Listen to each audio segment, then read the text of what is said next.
is asking, Angela, ask him about jurisdictional challenge. What happens when they don't answer or give written action, such as frivolous paperwork?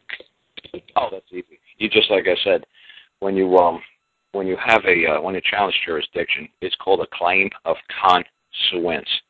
It's CONSUANCE. And that's a claim of consuance. So if anybody tries to drag you to the wrong side of the court, you just file a claim of consuance. And a claim of consuance is simple. I think I put one on your site. If not, I'll mail it to you guys if you want me to mail you a claim of consuance. It's 1 page long. Okay. I'll put it up there.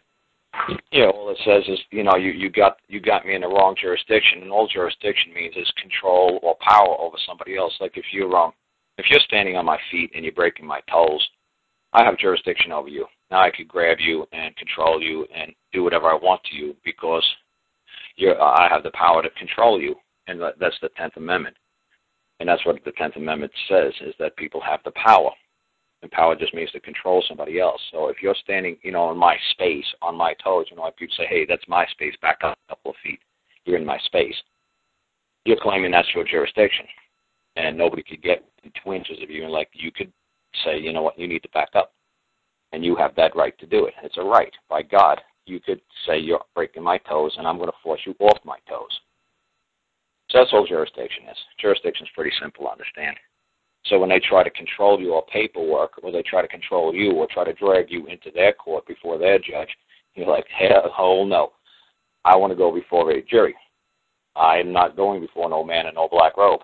You're not my friend. I didn't go to law school with you. I don't go to the same golf club with you. I don't go to lunch with you. I'm not going to stand in front of you because that prosecutor is your buddy or is your sister-in-law. I'm not dealing with you. I want a jury. So when they try to drag you in front of them, say, you got the wrong jurisdiction. You got no control of jurisdiction over me because in this country it's a common law land. Oh, yeah, the Marshal Service loved that. I gave them a map of the world, and there's just a few common law countries left.